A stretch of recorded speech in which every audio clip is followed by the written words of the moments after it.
Bueno. ¿Qué tal? Muy buenas tardes, buenas noches, más bien. ¿Cómo están todos? Bien. Pues bueno, nos da mucho gusto que estén aquí el día de hoy. Es nuestro primer meetup de este año. ¿Quiénes de aquí ya habían venido a algún evento de nosotros? Nada más una persona.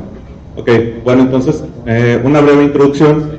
Mi nombre es Emanuel Flores, soy el fundador de la comunidad de Bitcoin Monterrey. Nosotros llevamos 4 años dando charlas alrededor de la República, enseñando sobre las criptomonedas y las tecnologías de blockchain. El día de hoy, el evento fue organizado prácticamente por nuestro compañero Constantino Mora. Es su primer evento que organiza y esperemos que sea totalmente de su agrado. El día de hoy vamos a ver temas bastante interesantes, muy técnicos algunos, pero de forma que cualquier persona los pueda comprender. En esta ocasión no vamos a hablar de criptomonedas, vamos a hablar 100% de el blockchain, que viene siendo la tecnología que está detrás de todo esto y que a muchas personas y empresas les está importando para pues diversas cosas, ¿no?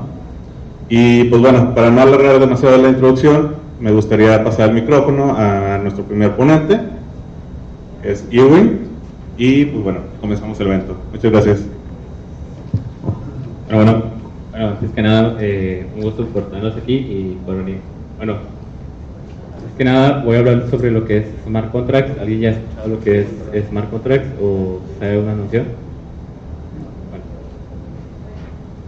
ahorita lo explico más adelante. Bueno, acerca de mí, soy integrante de la comunidad Bitcoin Monterrey. Me encuentro estudiando una licenciatura en Tecnología de la Información, lo que es en la UNL, de FACPIA, y soy programador.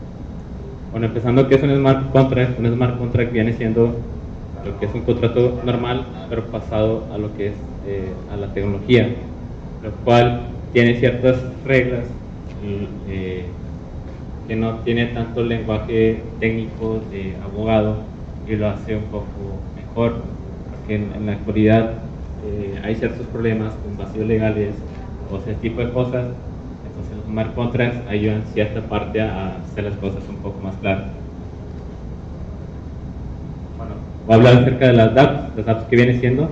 Las dApps vienen siendo unas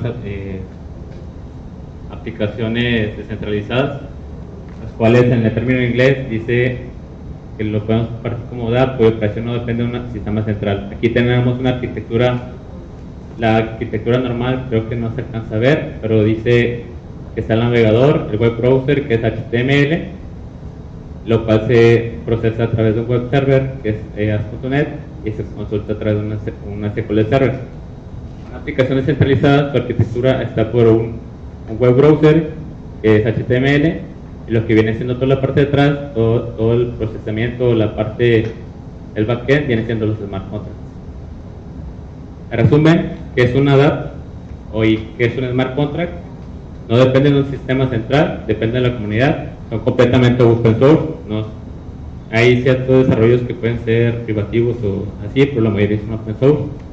Los datos y registros se almacenan de manera criptográfica en la blockchain, son fáciles de auditar, se usan tokens y se emiten tokens. Por ejemplo, aquí tenemos 2 ejemplos. Lo tradicional, lo que tenemos un navegador que es Chrome, lo que es 3.0 tenemos lo que es Browse, Storage, tenemos Dropbox. Aquí tenemos IPF o Storage, videollamadas, tenemos Skype, sistemas operativos tenemos Android, y aquí tenemos iOS, y redes sociales que es Steam y Facebook, y mensajería. Son los 2 tipos de arquitectura, los cuales son las 3.0 de las dApps. ¿Cómo se clasifican las dApps? Las dApps se clasifican en 3 tipos. Una que es la manera nativa, que posee su propia cadena de bloques, y la más antigua es el Bitcoin. Después le sigue Ethereum, luego el sistema operativo EOS, y después Neo. La segunda es lo que es la blockchain, pero parten de ellas otros tokens, lo cual estos protocolos funcionan ya sea con sus propios tokens o con los tokens de la blockchain que operan. Un ejemplo de esto es Store.io, un protocolo descentralizado de peer-to-peer para proporcionar almacenamiento en una nube más seguro, privado y cifrado, basado en la blockchain de Ethereum. El tipo 3 es similar, pero se basa en el tipo 2, lo cual funciona con sus propios tokens digitales Y un ejemplo de este es SafeCoin. Safe Network, que utiliza el protocolo OmniLayer, que es una DApp tipo 2 para emitir su propia criptomoneda, y el SafeCoin lo utiliza para otros procesos ya dependiendo de la empresa. En resumen, ¿cómo sería esto? Bueno, en resumen, ¿cómo sería esto? Sería como Windows 10, que es un sistema, agregamos lo que es un programa, que es Chrome, y la DApp tipo 3 viene siendo como tipo complemento. Ese sí, en resumen. Bueno, para ver otros tipos de DApp, aquí tenemos una página para ver el estado de lo que se encuentra en una DApp, la financiación, si se encuentra en desarrollo o si ha sido deshabilitada. Aquí está el link para quien lo está notando. Bueno, los tokens, hay dos tipos de tokens, los tokens de uso y los tokens que ahorita los menciono. Los tokens de uso se basan en lo que es la moneda nativa, lo cual este token para, por ejemplo, Ethereum, pero solo en la plataforma se refiere más a lo que es el token de pago. Aquí, por ejemplo, tenemos lo que es Golem, que es un buen ejemplo de estos. Si se desea utilizar el servicio de Golem, deberá pagar con el token de Golem, GNT, aunque estos tokens tengan valor monetario, no le dará ningún derecho o privilegio en particular dentro de la red en sí. Por ejemplo, si yo tengo ciertos Ethereum, yo no voy a tener el mismo poder que otra persona. El otro, bueno, antes de entrar a lo que es los tipos de tokens, el token básicamente es un contrato inteligente, pero se basa en ciertas reglas o estándares. Aquí, por ejemplo, tenemos que los contratos comparten esta función, que es transfer, que transfiere a una dirección y a un valor y muestra balance. Básicamente, un token es solo un contrato que realiza un seguimiento de quien posee la cantidad de esos tokens y algunas funciones para que los usuarios puedan transferir sus tokens a otras direcciones. Muchas veces, muchas personas dicen que van a sacar su propio token, pero básicamente se están pirateando el código de alguien más. Es por eso que muchas veces tienen errores de seguridad o tienen ciertos robos, porque se copian el código y este código tiene bugs. Bueno, los tokens de participación, hay algo que se llama DAO, las organizaciones realizadas. Este token básicamente se basa como un tipo voto, lo cual si tú tienes un token de DAO, por ejemplo, poniéndolo en una organización donde está finanzas, está sistemas, está RH, y cada uno quiere hacer un proyecto, cada quien basan en un smart contract, que es lo que quieren hacer con eso, y si está la mayoría de votos, se aprueba el proyecto, lo que es básicamente la DAO. Esto se basa básicamente para descentralizar el poder y más personas se llegan a incluir. Bueno, ¿qué son los tokens RC? Los tokens RC, voy a abarcar dos, hay 500, pero los dos más sonados y dos más importantes, ahora te los voy a mencionar, que es el de RC721 y el RC20. Bueno, los tokens básicamente son creados por la comunidad con protocolos de estándares de seguridad para la emisión de nuevos tokens. Esta condición estándar se queda luego de que la comunidad y sus desarrolladores aprueben la propuesta de comentarios, las mejores presentadas por el ecosistema de Ethereum. Muchas veces crean propuestas y si esas propuestas no las aprueba la comunidad, básicamente no se aprueban. Es por eso que a veces hay bifurcaciones en lo que es en las cadenas de bloques, porque cada quien tiene su propio criterio. Bueno, hablando del token RC20, es el lenguaje universal, lo cual utilizan todos los tokens de la red de Ethereum, lo cual permite ser negociado con otro. Aquí, por ejemplo, tenemos EOS, Tron, Betchain, ICO, Binance, tenemos también Golem, y estos básicamente son los más populares de Ethereum. También tenemos el token RC721, no sé si han escuchado los CryptoKitties. Bueno, la diferencia entre el RC20 es que se usa como moneda y el CryptoKitty se usa más como la transferencia de a alguien más. Por ejemplo, no puedes partir un CryptoKitty a la mitad, no sería posible. No sería posible, y sería posible en RC20 como moneda o ese tipo de transacciones dependiendo el ambiente o el escenario que tenga. Aquí, por ejemplo, tenemos un código lo que es RC20, donde tenemos nuestro evento, una transferencia a la dirección. La dirección es en donde se envía, el tipo de datos del token ID y el balance de quién es el dueño, transferencia, quién lo aprueba y quién va a obtener el token. Bueno, lo que también se ve en la programación de Ethereum y para lo que mostré en las primeras diapositivas donde estaba el procesamiento de medio, hay algo que se llama Web3.js, lo cual viene siendo una API de JavaScript, lo cual implementa todas las características de lo que es un RPC. El RPC que viene siendo la comunicación con los servidores de la parte de atrás, lo transmite de forma JSON. Básicamente es una biblioteca que se encuentra aquí, y la función es que es una capa RPC. Por ejemplo, tenemos otra explicación donde están las dApps, los clientes. Esta información se mantiene en los servidores. Lo que hace el Web3.js, toda esa información lo procesa y se la muestra bonita al usuario, porque todo se lo puedes hacer a través de comandos o de toda la parte de consola, pero realmente pues, la parte bonita es todo lo que hacen los desarrolladores, y aquí él le da todo lo que es el diseño para pasárselo a la aplicación. Aquí un ejemplo de lo que es Web3.js. Tenemos el código. Este código se basa en lo que es de CryptoZombies. Tenemos nuestro contrato de zombies, la dirección, una instancia para saber de quién es ese contrato, ya que aquí hay otras cosas más técnicas que si tú no especificas si es tu contrato, alguien puede hacer mal uso. Hay ciertas cosas ya más técnicas que tienes que declarar en cuestiones de seguridad para que no te vulneren o hagan mal uso. Aquí tenemos después los eventos, un botón que hace clic, después crear un nuevo zombie, escucha el evento del nuevo zombie, actualiza la interfaz. El evento, si da error, retorna que se genera un nuevo zombie y recogemos el de un zombie. Básicamente ese es el código de Web3.js.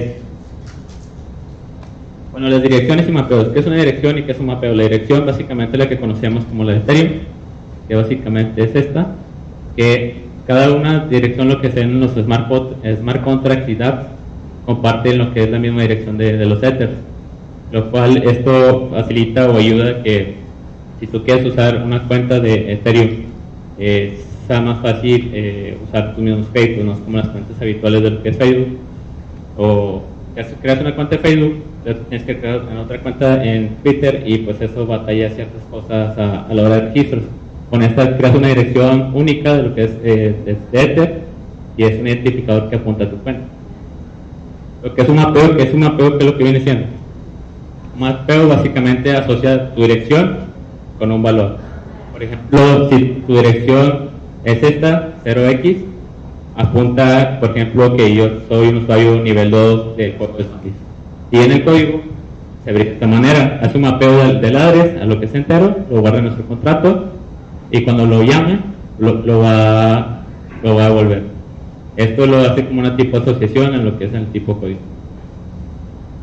La herencia, ¿qué viene siendo? La herencia básicamente, cuando estás desarrollando a Ethereum, vamos a ver lo que es un tema de gas, ahorita más adelante, que también es importante. Al estar desarrollando, al tener un contrato muy largo, nos va a costar mucho gas. Entonces, ¿qué hacemos? Hacemos una división que se llama herencia. Yo, por ejemplo, en un contrato puedo tener lo que es la lógica de cuánto es por cobrar, y la otra tengo la cuenta proveedores. Entonces, para hacer un sistema contable y dividir todo ese código, no tenerlo en uno solo, lo divides y esto hace menos el cálculo. Y antes de hacer la herencia, debemos importar el contrato, lo cual estamos haciendo, y la importación del contrato se hace de la siguiente manera. Storage contra memory. Storage viene siendo las variables guardadas permanentes en la blockchain, y las variables tipo memory son las temporales y son borradas en lo que una función externa llamada tu contrato.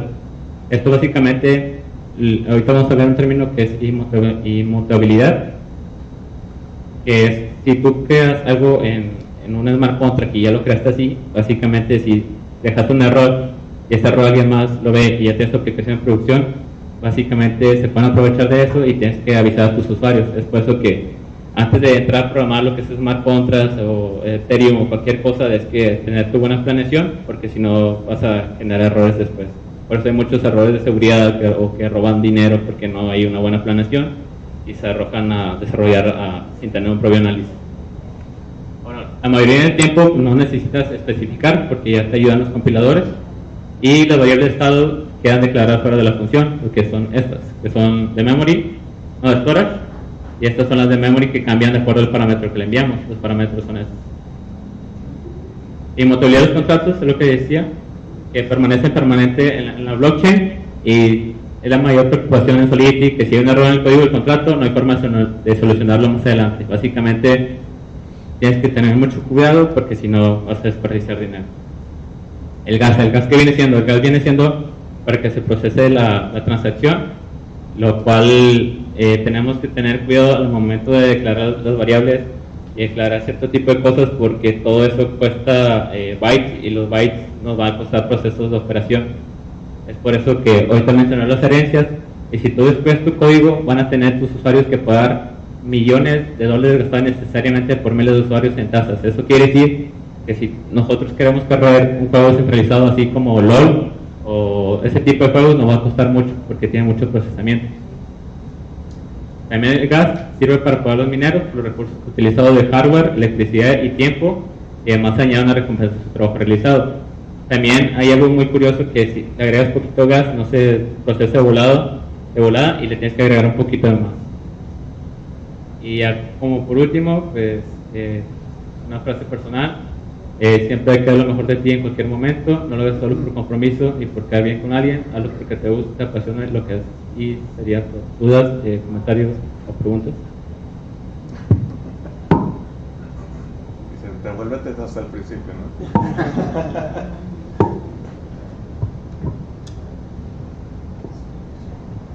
Primeramente que nada, y antes de tu pregunta, quisiéramos más o menos conocer al público, que creo que me faltó.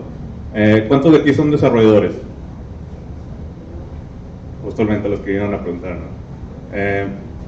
Los demás, no sé, 2 o 3 personas que me quieren dar su perfil.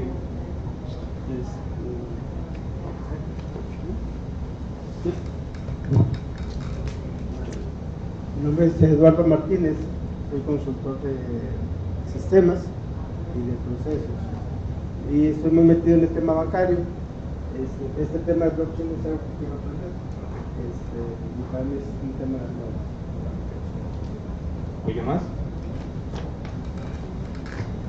Soy Pedro Ramos, pues yo trabajo con sistemas, pero los tradicionales, y pues estamos viendo aquí a ver qué novedosas trae esta parte. Ya hemos oído algo de blockchain y pues también nos interesa mucho porque también tenemos algo desarrollado para la parte financiera. ¿Algún desarrollador? ¿Nadie? Ok.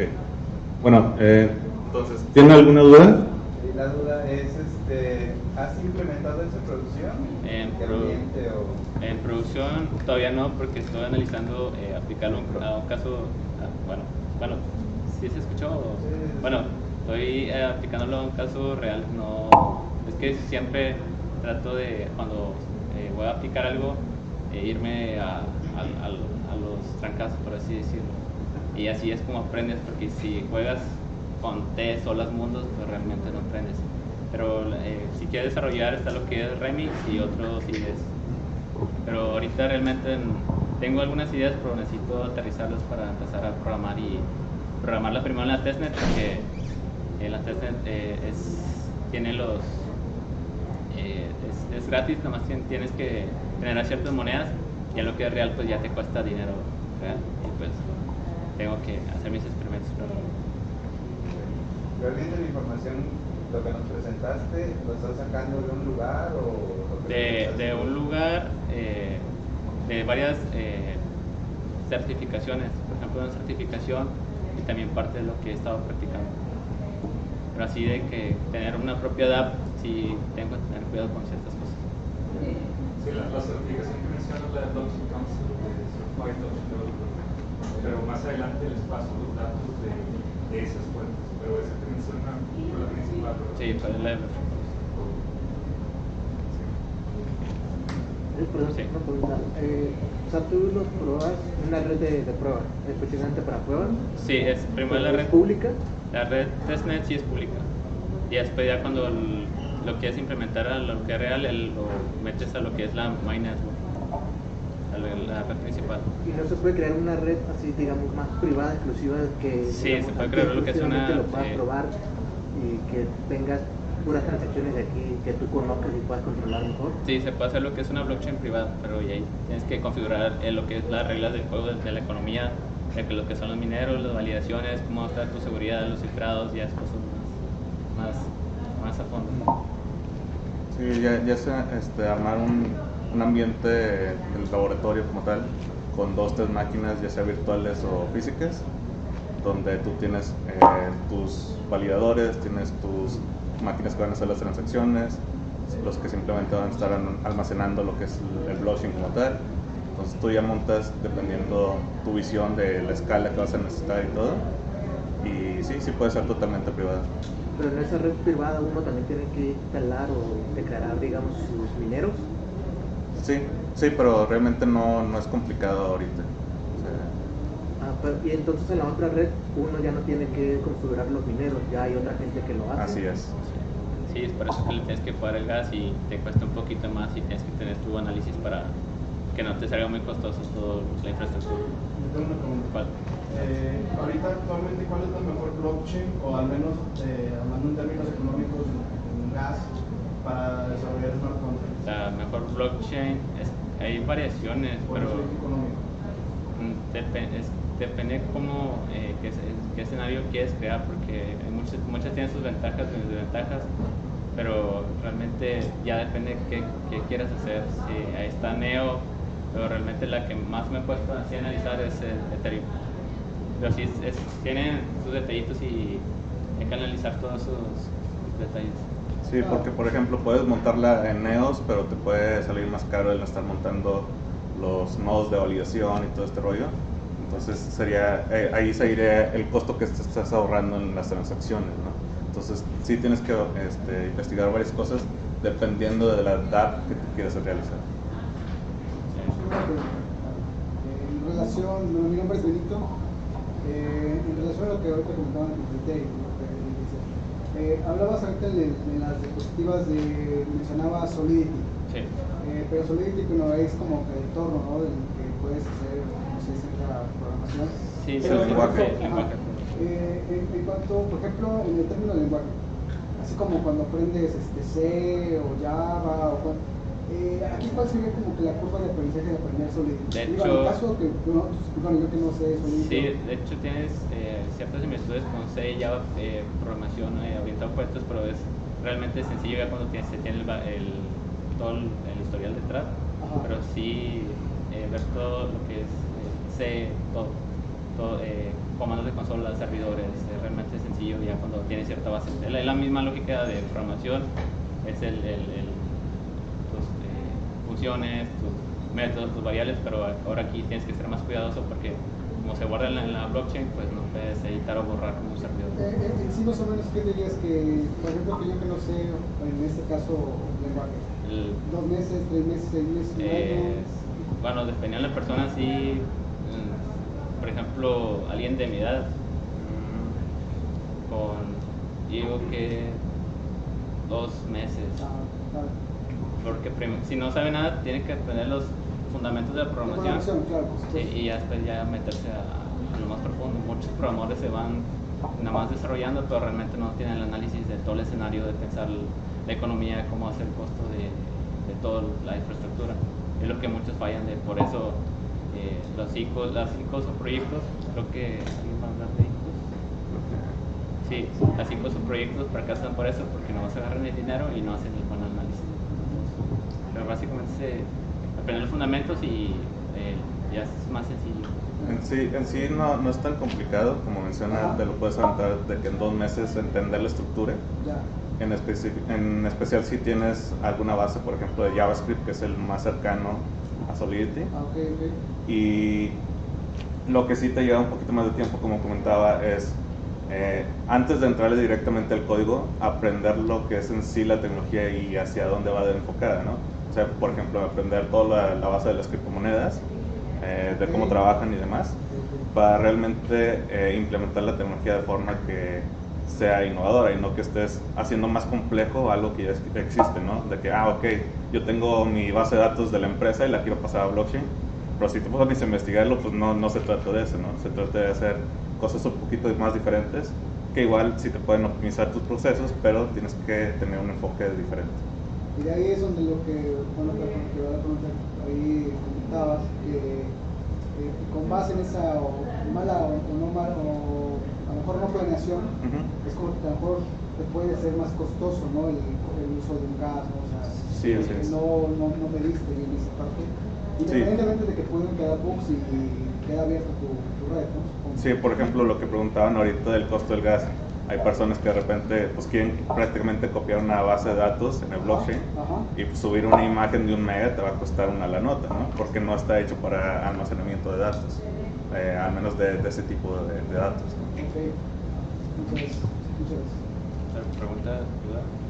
¿Hay una forma de prever o de calcular cuánto se va a gastar en gas para cierta operación? El gas, sí, hay maneras y creo sí hay maneras. Hay fórmulas y cuando vas a enviar la transacción te hace tu cartera el cálculo de, ok, no vas a necesitar tanto gas para hacer esta transacción.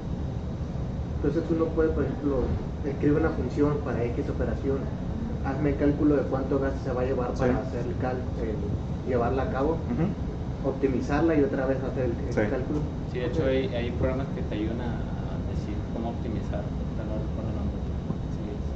Sí recuerdo uno que lo sigue.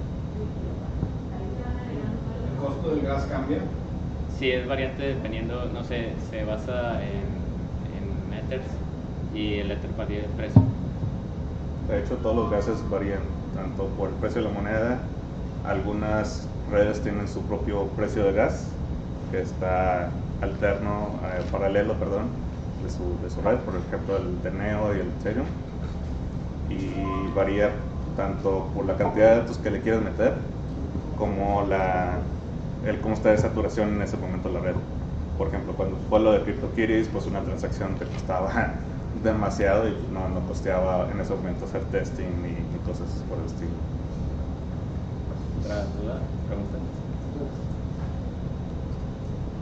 Bueno, todo por mi parte y cualquier cosa, pues está la página de la comunidad o también mi correo.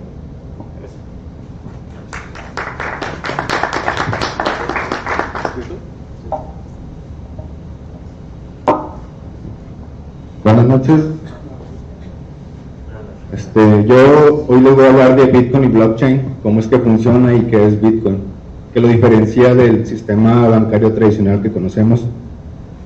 Yo me llamo Alejandro Estupiñán, soy software engineer en ThinkSec, también soy security researcher y tengo mis redes sociales donde usualmente publico las vulnerabilidades que descubren empresas, universidades parchadas legalmente. Todo esto en ThinkSec. ThinkSec es una comunidad de seguridad y de desarrollo aquí en México y por buenos componentes para transmitir el conocimiento. Primero, ¿qué es Bitcoin?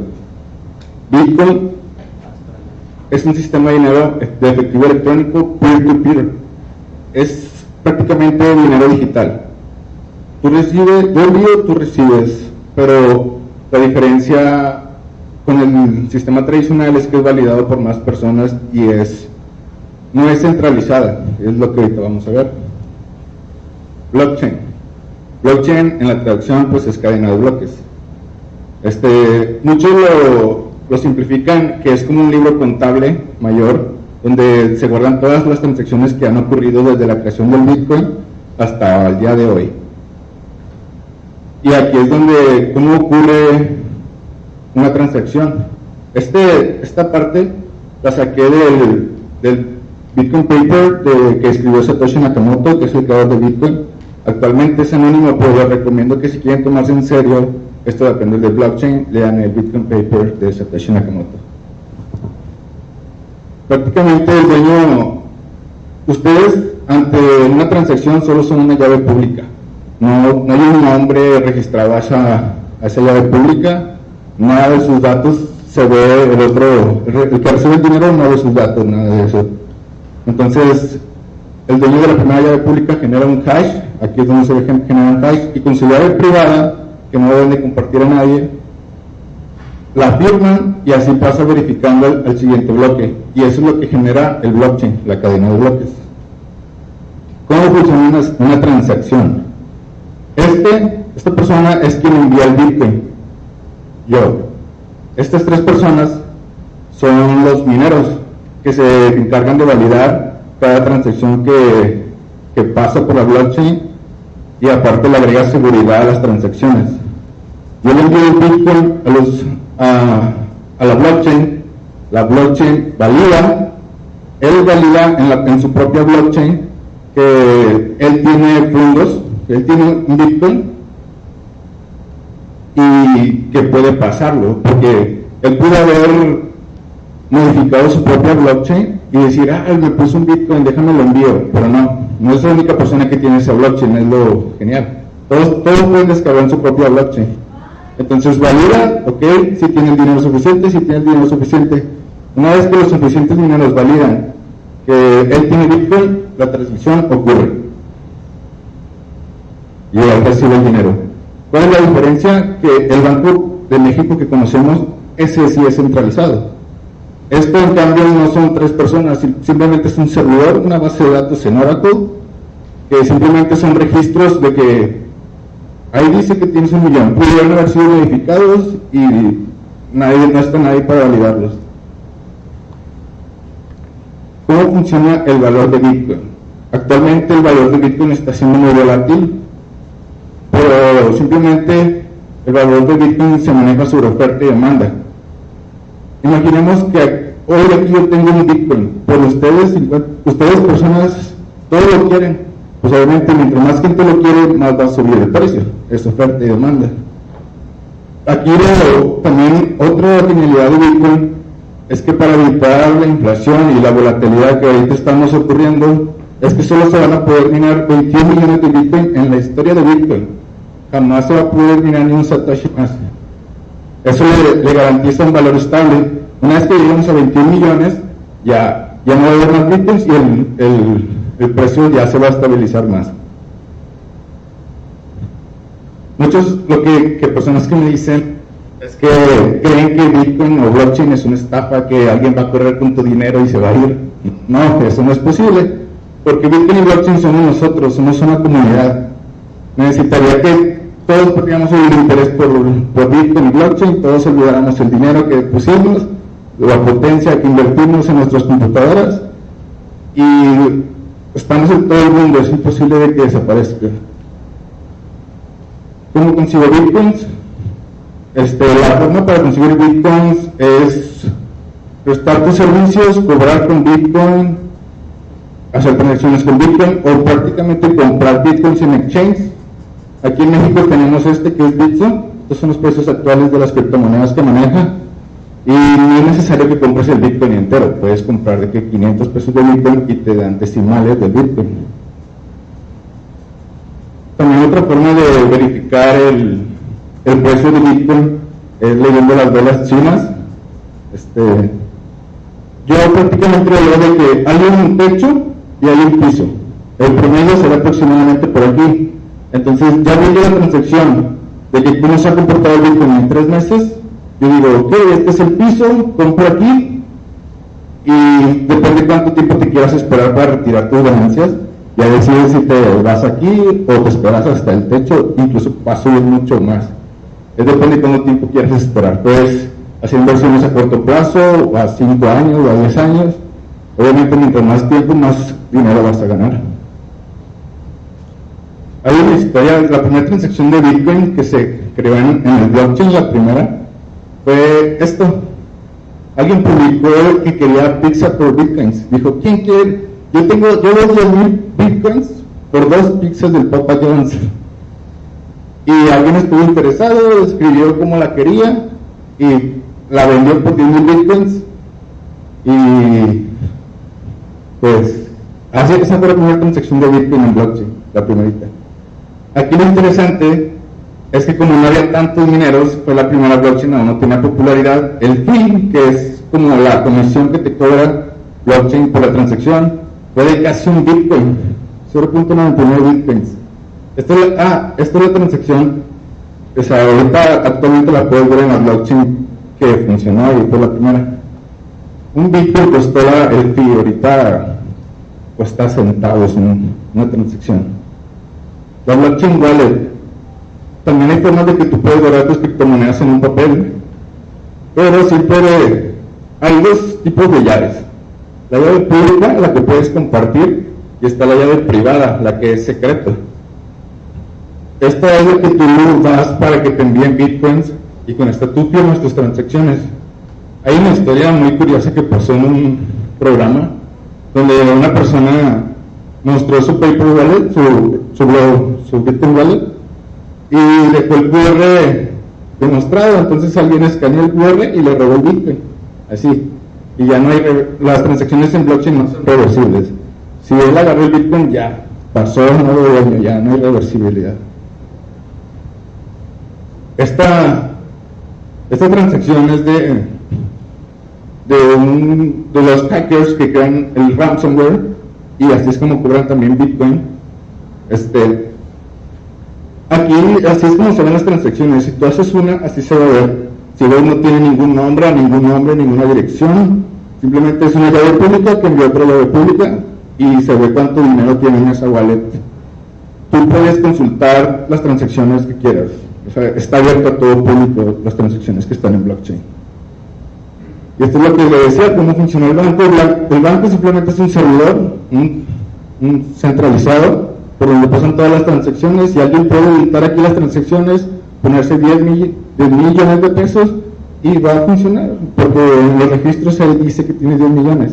En cambio, en Bitcoin blockchain están las granjas de minería, donde son los que validan las transacciones, y ahí nadie podría manipular la blockchain para ponerse más dinero, y eso da más seguridad, porque pues mientras más dinero saques y menos tenemos para respaldar la moneda mexicana, pues la inflación sube. Y así es como se ve cuando descargas una blockchain. Estos son los archivos de la blockchain, cualquiera la puede descargar y ver las transacciones. La blockchain es open source. También es algo que es muy interesante, porque puede haber fallos de seguridad, pero como el código está abierto para toda la comunidad, todos están muy interesados en que esto sobreviva, y rápidamente cambian el código y no hay vulnerabilidad, se soluciona. La base de datos es peer-to-peer, distribuida y cifrada. La red de Bitcoin funciona con computadoras, que son los mineros. Los mineros son simplemente poder de procesamiento de tus computadoras, que funcionan a partir de electricidad para poder validar las transacciones y generar nuevos bloques en la Bitcoin, a cambio de una recompensa por minar, que esto lo vamos a ver más adelante. Cada Bitcoin se conforma de 100 millones de satoshis. Satoshis es cada decimal de Bitcoin. La minería de criptomonedas. La minería de criptomonedas, pues, es lo que necesito. O sea, tú puedes comprar equipo especial para minar, y es el poder de procesamiento el que le funciona a la blockchain para poder generar hashes, hacer más segura la blockchain y validar las transacciones, como hemos estado viendo. El equipo para minar Bitcoin. Actualmente minar Bitcoin ya no es tan sencillo, necesitas equipo especial, que cuesta alrededor de $1,500 o $1,000. Los conectas a internet para la luz eléctrica y pues ya los dejas ahí funcionando, ¿no? O sea, le pones refrigeración porque se calienta mucho, y ya pues ahí se queda generando en un cuarto. Pero las recompensas para los mineros, hay dos formas de recompensas, que es Proof of Stake y Proof of Work. El Proof of Stake es como, en Proof of Stake es importante, no necesitas tener un equipo tan pro, tan caro, ni nada de eso. Simplemente funciona más como un sorteo, de que por ejemplo, 4 personas minan y es como un sorteo de a quién le toca los Bitcoin que ganan. Pero usualmente tienen más probabilidad de conseguir la premiación el que tiene más Bitcoin. Es como cuando vas al banco y dejas tu dinero y es como si el banco te estuviera pagando intereses. Así funciona el Proof of Stake.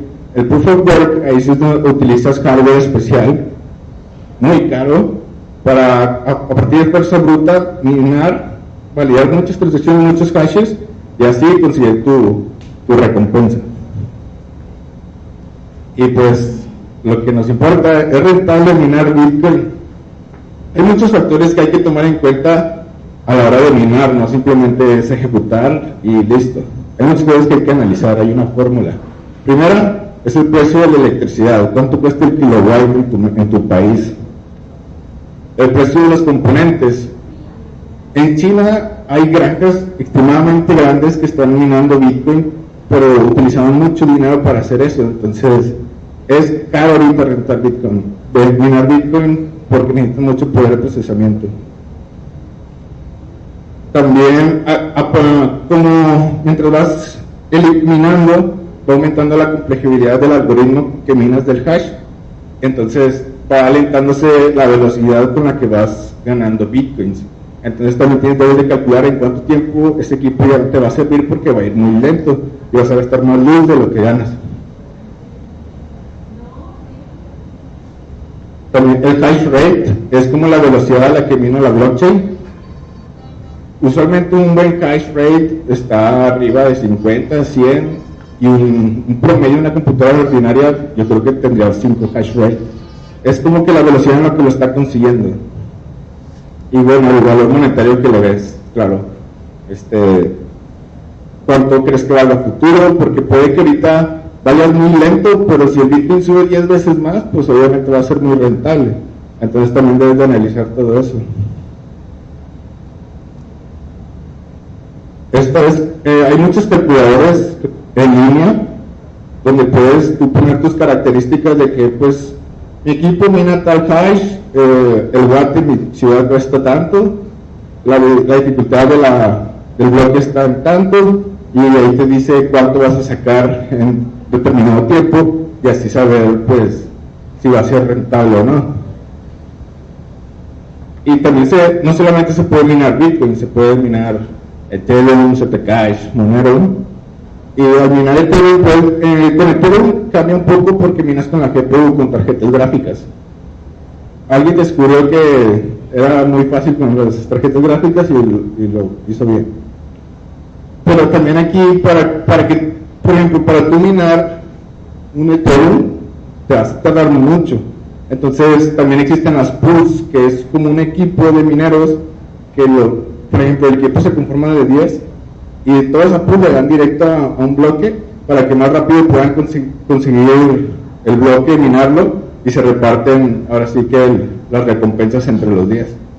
Y hay muchas pools en las que te puedes unir y nada más configuras tu ejecutarlo, lo ejecutas y aquí ya está minando. Tu tarjeta gráfica te dice de que es una Radeon RX, a tantos hashes va minando, puedes poner varias tarjetas gráficas funcionando en serie para conseguir más hash rate y más dinero. También puedes minar Zcash con GPU. El proceso es lo mismo, configuras, ejecutas en una pool para poder conseguir dinero. Los resultados los puedes ver en una interfaz, ahí mismo en la empresa en la que te unes a una pool, también tienes un apartado donde puedes ver de que, pues he acumulado tantos Zcash, lo que me van a pagar, cuántos mineros tienes o computadoras de procesamiento tienes funcionando, y que pues aquí puedes ver tus resultados, simplemente lo que te van a pagar.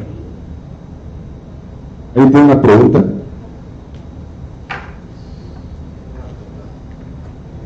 las primeras láminas que nos presentaste de que yo te quiero hacer una transferencia de Bitcoin, los mineros, ¿cómo reciben esa petición o esa...?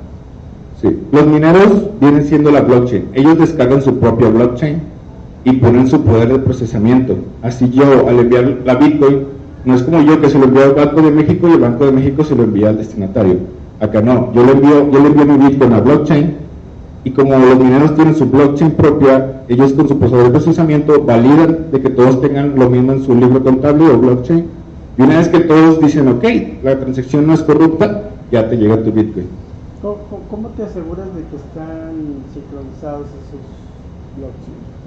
O sea, de eso funciona blockchain. Si alguien llega a manipular su propia blockchain, al darse cuenta, por ejemplo, envías una transacción y si alguien no tiene lo mismo que todos, es como que, ok, tú estás mal, tu libro está manipulado porque la mayoría pues tenemos lo correcto.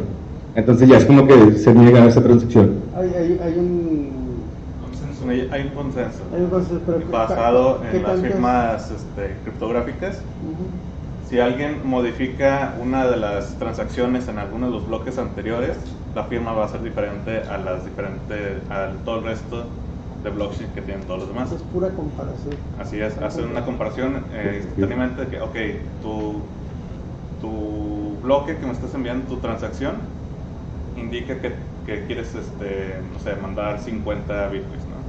Pero en todas la copia de la blockchain que tienen todos los demás, indica que tenía nada más uno. Entonces, quieres enviar una transferencia que no puedes tú realizar. No se puede realizar. Ajá.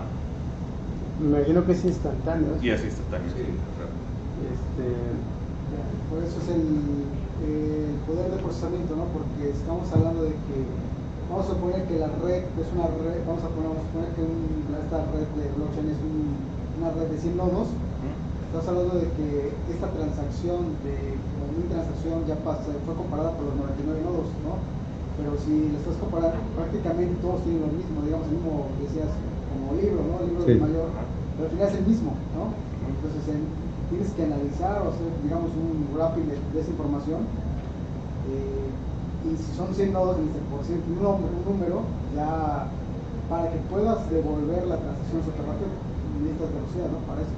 Por eso me imagino que requieren mucho poder de procesamiento, ¿no? El poder de procesamiento es el que hace que sea monetariamente inválido o no costeable el intentar hacer modificaciones en la red.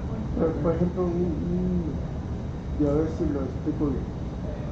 Una computadora de qué nivel, por ejemplo, es una computadora rápida para blockchain? Para minar. Mira, la cosa de la minería cuando es proof of work es que va aumentando constantemente la dificultad, ¿no? Entonces, por ejemplo, el blockchain de Bitcoin ahorita ya tiene un poder de procesamiento de más de 2 petabytes. O sea, es más rápida que todas las supercomputadoras del mundo, ¿no? ¿Por qué? Porque es el poder de procesamiento de todos los que están alrededor del mundo validando la red, ¿sí? Así es, en la competencia, sí. Por eso, pero esa competencia es para la minería, porque tú puedes ser un nodo y tú puedes verificar las transacciones, tú puedes validarlas, entonces pueden usar la LAT para formar parte de la comunidad global de Bitcoin, pero sin estar interesados en minería. Por ejemplo, yo monté un nodo de Bitcoin con una computadora de 2 núcleos y 8 de RAM, pero yo no estoy minando. Yo soy parte de la red porque yo verifico, yo valido, yo descargo la blockchain, me mide como 240 megas, casi 250. Entonces yo ya formo parte de la comunidad. Yo puedo usar ese nodo para verificar los pagos o los mismos envíos que voy a hacer. Voy a instalar allí una wallet. No necesariamente tengo que participar en la minería. Ya, si quiero participar en la minería, bueno, ahí tengo que ver si es económicamente factible o no. Y ya dependería de la tecnología que utiliza el blockchain que vas a estar utilizando. Como Bitcoin lo puedes montar en una Raspberry Pi, ¿sí? Y con eso ya estás trabajando, como dice Constantino, en la red sin ser un minero, nada más validando básicamente la red.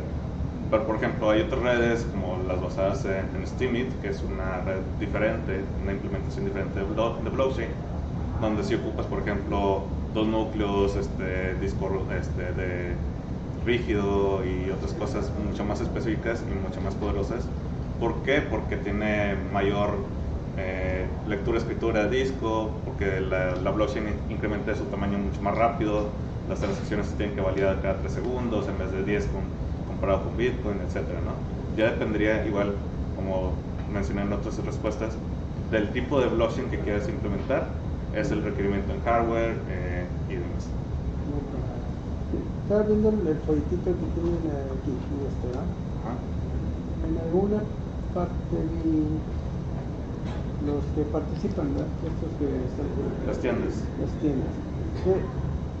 Digo, en concepto, una tienda, por ejemplo, por decir algo, TAG, que vende boletos, ¿verdad? De avión. Sí. Ellos ponen un nodo y con eso están transaccionando. La mayoría de las tiendas o negocios que aceptan criptomonedas de cualquier tipo, lo que utilizan es un procesador de pagos. Como si fuera PayPal, pero son procesadores de pagos de criptomonedas. Y ese procesador de pago lo que hace es indicarles el precio al momento en determinado mercado y hacer el cambio monetario a la moneda nacional de ese local. La paridad que tiene. La paridad, y ya el negocio decide si quiere recibir el pago directamente en criptomoneda o dividido un porcentaje en criptomoneda y moneda local. Entonces el medio de pago es una interfase con el blockchain. Sí. Sí, la consumo como una API, como un web service, lo consumes, pero lo que se recomienda es que también puedan montar su propio nodo, porque cuando tú haces una transacción de Bitcoin y consumes una API, pues igual tienes que confiar en esa API, pero si tú tienes tu propio nodo, entonces ya te ahorras una validación. Sí, ya existen algunos procesadores que son descentralizados para que tú puedas poner tu nodo, poner tu procesador de pagos y demás sin depender de un tercero, ¿no? Entonces eso va avanzando. Ahorita mencionaste el Raspberry, lo he visto mucho en internet. Raspberry está más cercano a este tema de blockchain. ¿Es algo? No, la Raspberry es simplemente una microcomputadora para experimentación, es un ARM, tiene procesador de un GHz con 1 GB de memoria. No sé, de este tamaño. Sí, es un aparatito. Entonces, es lo más básico que puedes utilizar, normalmente es una SD y ahí almacena los datos. Una pregunta, es muy particular por la experiencia que traes en Security Research. Blockchain, o en este caso puntualmente blockchain, ¿cómo tú darías un ejemplo, por ejemplo, que se pueda aplicar a ciberseguridad? Porque hace rato mencionabas también una parte, ese es un tema muy importante que se llamaba ransomware, que a muchas empresas pero bueno, estos dos temas del cobro, ¿no? Pero ¿cómo blockchain se puede, como aplicación, digamos, beneficiar en ese proceso? Para proteger. Pues eso más que nada le da seguridad en las transacciones. También puede haber seguridad si montas tu blockchain privada y pues por ahí puedes hacer mucho tipo de cosas como están apps que son aplicaciones descentralizadas. Están también viendo si es factible lo de los votos, el voto del país que sea por medio de blockchain,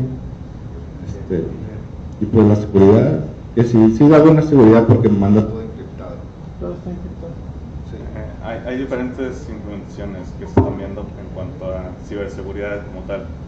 O sea, por ejemplo, tienes desde tokens de acceso a edificios, ¿sí? Que se vayan dentro de una red descentralizada, que sea protegida criptográficamente. Puedes también hacer validaciones, por ejemplo, las firmas de los antivirus, en vez de que sea una base centralizada que podría ser modificada y que después se distribuya a todos, que puede hacer dentro de un blockchain. De hecho, hay analizadores de ransomware que están analizando el blockchain para verificar, por ejemplo, transacciones y de esas transacciones verificar si se está corriendo un ransomware dentro del blockchain, por ejemplo, de Bitcoin. Ha habido ocasiones en que se mete un ransomware dentro de las transacciones, se intenta meter el código, y el antivirus lo que hace es analizar el blockchain y ver si encuentra una firma que concuerde, ¿no? Y empieza también a actualizar sus bases de datos y otras cosas. La parte de ciberseguridad sí se está viendo varias cosas, pero también es uno de los mercados que menos se están ahorita viendo. ¿Por qué? Porque se están enfocando primeramente en la parte económica, sí, y después en la parte de para enterprise. Así es. Porque justo hace un par de días lanzaba un comunicado, de Amazon, ¿no? Que tuvo ataque por ransomware. Y Amazon al final decía que es porque fue la invasión a sus DNS, ¿no? Sí, de hecho hay algunas implementaciones de DNS como creo que se llamaba Green Turtle, que están basadas en blockchain, donde es un DNS descentralizado que es pues bueno, para que no haya esos cambios de pues ahí podría ser un buen uso, ¿no? Una buena aplicación, ¿no? En esa parte, ¿no? En ese manejo de esos sistemas o de esos segmentos, ¿no? Sí.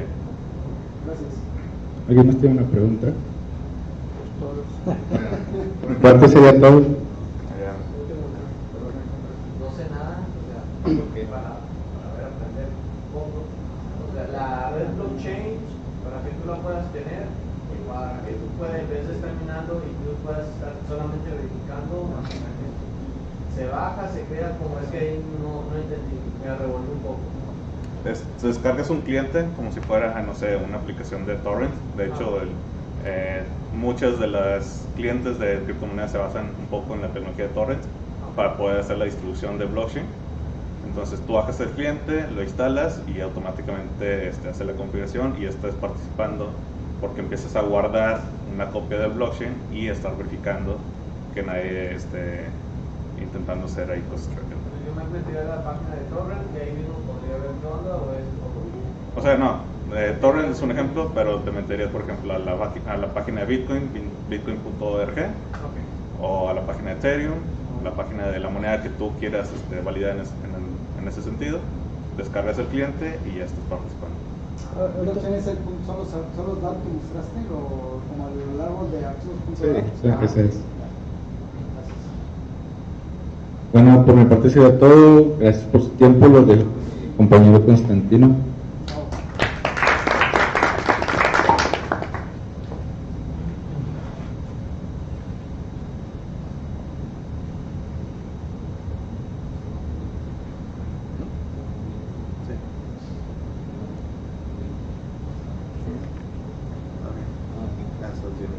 Bueno, buenas noches. Mi nombre es Constantino Mora. Yo les voy a hablar el día de hoy sobre DLTs y blockchain. Tal vez DLT sea un término que a la mayoría le puede causar confusión cuando hablamos de plataformas para negocios. Y pues bueno, les platico un poco de mi background. Yo soy ingeniero en software, actualmente trabajo en Accenture, estoy como Senior Analyst especializado en blockchain y he tenido pues, la experiencia de implementar tanto soluciones con Open Blockchains como ledgers privados. Les comento que tengo estas 3 certificaciones con el objetivo de poder demostrar más confianza a los clientes y que no únicamente me crean de que sí sé el tema. Pues bueno, ya por lo menos presenté un examen y lo pasé, y ya llego con el cliente para presumirle esas credenciales. Más adelante les voy a platicar sobre de qué se tratan en caso de que ustedes también estén interesados. La primera es de Bitcoin Professional, la segunda es de Blockchain Developer por Blockchain Council y Corda Certified Developer por R3. ¿Quién ya está familiarizado con DLTs? Nadie. Y con blockchain, o sea, por lo menos cómo funciona la estructura. Ok, bueno, porque eres developer, ¿verdad? Excelente. Bueno, pues el propósito de esta charla es mostrarles esas diferencias. Vamos a hablar sobre cuál es la estructura de datos de blockchain, las diferentes topologías para poder imaginar ese concepto, la estructura de datos, Hyperledger. ¿Quién ya ha escuchado Hyperledger? Ok, como un tercio. ¿Corda? Nada más uno. Ok. Para los diferentes tipos de soluciones que podamos implementar con las empresas, cómo está evolucionando esta tecnología en el mercado, quiénes son los jugadores actuales en el mercado que están liderando el desarrollo y su implementación, y por último el material de entrenamiento para que ustedes puedan mantenerse en ese aprendizaje continuo. Bien, bueno, ¿qué es blockchain? Deriva del término de cadena de bloques, de su inicio con Satoshi Nakamoto en el white paper de Bitcoin. Es prácticamente una base de datos descentralizada y distribuida.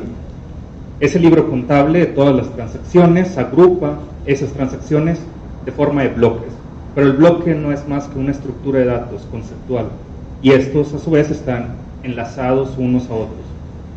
Los bloques son añadidos de forma lineal y cronológica y está construida a partir de un consenso. Estas son las características clave para definir qué es blockchain.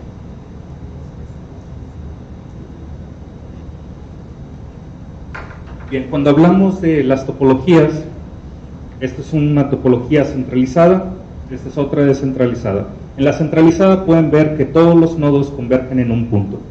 Es decir, si tenemos nosotros una base de datos privada que da el servicio a determinadas personas o terceros, nosotros somos los responsables de proveer esa seguridad hacia todos nuestros clientes. En una topología descentralizada, las transacciones, la infraestructura no depende de un solo nodo. Entonces, aquí pues ya no tenemos un solo punto de fallo. Ahora, para poder imaginar cómo funciona todo este flujo, este procesamiento, vamos a verlo desde el punto de vista de un usuario para ver cómo fluye esa transacción. Tenemos un usuario que va a interactuar por medio de una aplicación con un nodo de la red.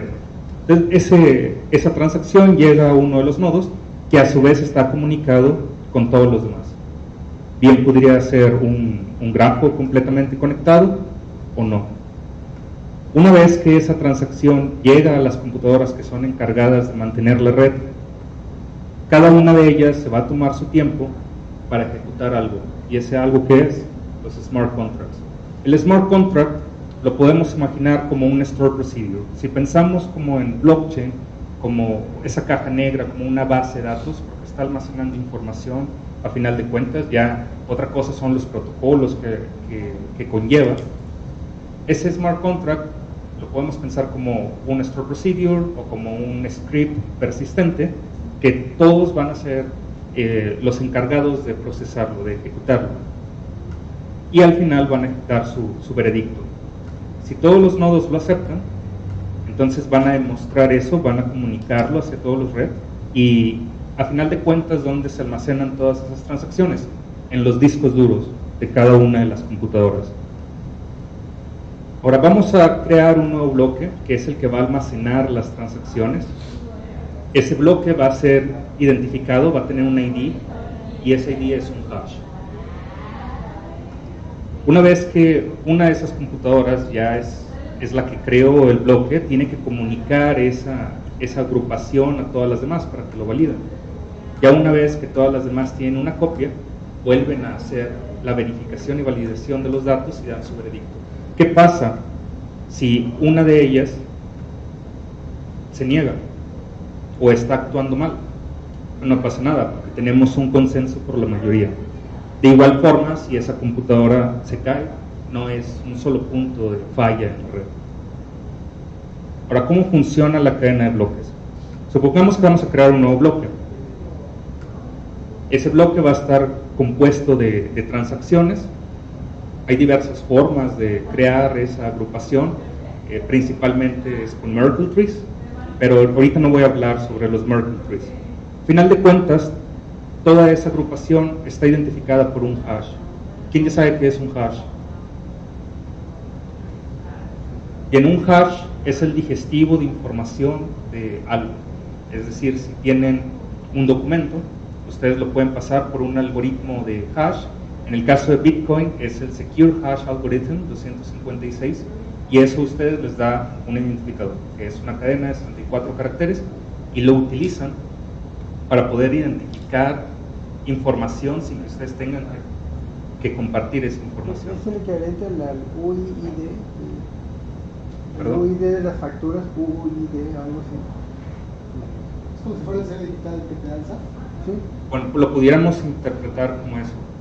A final de cuentas es un ID que representa algo, pero es un digestivo de información en el que no se puede obtener la información original haciéndole un reverso. De hecho, así funciona la firma digital del SAT. Es justamente una llave privada, una llave pública y sí. la llave es el punto de esa información. Bueno, eso es la criptografía simétrica, así es como funciona. Pero en este caso únicamente estamos hablando de hash como digestivo. Bien, ahora, ya que tienen ese ID de las transacciones, ¿qué es lo que pasa? Se fusiona con el ID, con el hash del bloque anterior, y esto les va a dar como resultado un nuevo hash. Y este es el que sirve como el identificador de ese nuevo bloque. Ahora vamos a crear otro nuevo bloque, tenemos más transacciones ya agrupadas, estas transacciones las tenemos con un ID, que se fusiona con el ID del bloque anterior, da como resultado un nuevo ID, y viene siendo el hash identificador de ese nuevo bloque. ¿Qué pasa si nosotros queremos modificar una transacción de un bloque previo, ¿qué creen que va a pasar? No se va a poder porque Se modifica el hash. Se modifica el hash. ¿Por qué? Porque ese hash de este bloque fue creado en base a esas transacciones en específico. Contenido. Exacto, a ese contenido en específico. Si yo lo modifico por lo más mínimo un punto, el hash va a ser completamente diferente. Ya no me lo van a aceptar los demás. Exacto. Y como los demás hashes de los demás bloques fueron creados en base al anterior, por lo tanto son invalidados. Ahora, ¿dónde entra el término de DLT? DLT significa Distributed Ledger Technology, tecnología de libro distribuido. Esto no es algo moderno, esto viene desde los 90s, ya ha habido diversas implementaciones, ya se ha usado el término muchas veces, pero nunca se había llamado tanto, nunca se había hecho tan popular hasta después de las implementaciones de blockchain y después de buscar implementar blockchain de forma privada para las empresas. Ya vimos que blockchain es prácticamente la forma en cómo organiza la información, la estructura de datos. Los protocolos van a implementar diversos algoritmos de consenso, diversos mecanismos, van a tener diferentes lenguajes para crear los smart contracts, pero si nos vamos a la definición de blockchain tal cual, porque cuando surgió Bitcoin no le dio tanta importancia a blockchain. Blockchain fue parte de la tecnología, pero no era todo alrededor de blockchain, era una parte nada más. Entonces, ¿dónde entra DLT? DLT está englobando más cosas que los negocios necesitan. Y blockchain puede ser la estructura de datos que utilicen, pero no es todo para mantener una aplicación descentralizada. Si nos vamos a las definiciones canónicas, entonces los ejemplos de blockchain, ¿cuáles serían? Sería la blockchain de Bitcoin, la blockchain de Ethereum, y en DLTs pues entraría más Hyperledger Fabric o entraría Corda.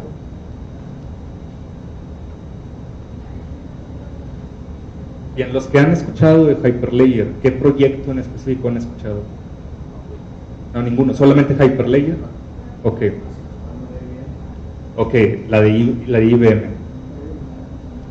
IBM ha impulsado mucho Hyperledger Fabric, pero cuando hablamos de Hyperledger, no es únicamente Hyperledger Fabric que impulsó IBM, sino Hyperledger es un proyecto umbrella de la Linux Foundation. Ese proyecto umbrella viene siendo como Apache. Nosotros tenemos varios proyectos dentro de Apache, uno de ellos es Tomcat, el servidor de páginas web. Entonces es lo mismo con Hyperledger.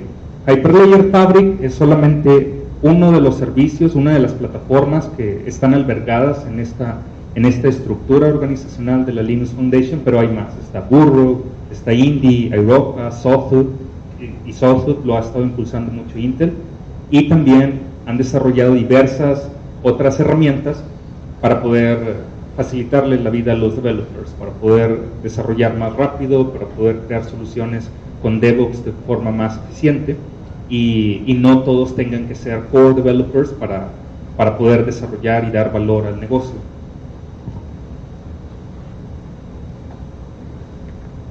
Bien, actualmente también hay un debate sobre si las DLTs son blockchain, si es correcto llamarle blockchain o no.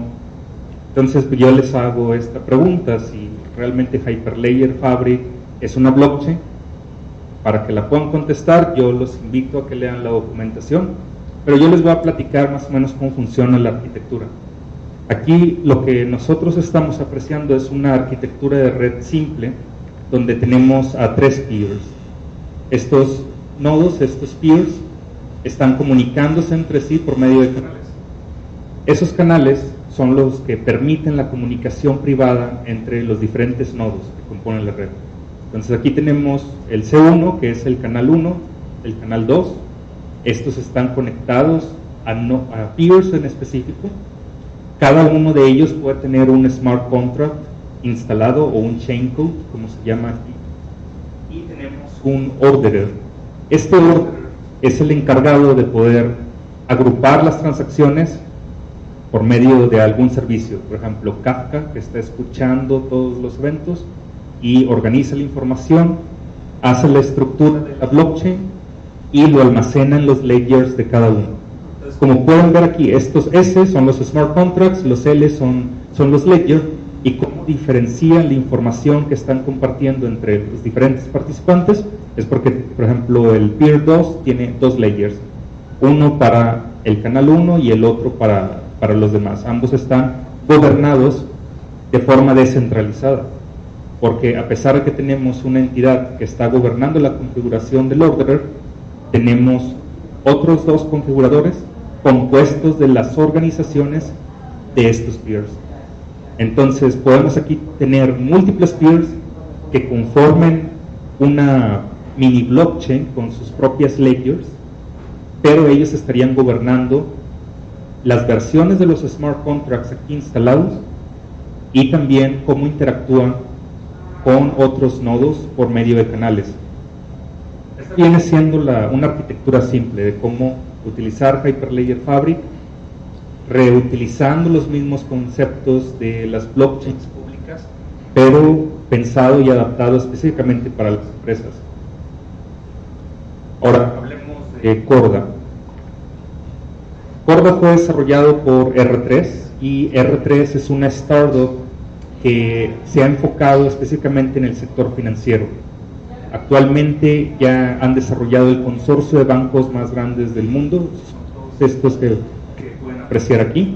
Entre ellos son también parte del proyecto de Hyperledger, fueron uno de los Gold Partners, al igual que Accenture, y aquí en el consorcio pueden ver que tenemos bancos ya conocidos, HSBC, Scotiabank, JP Morgan, BBVA, Banco de América, MetLife, entre otros.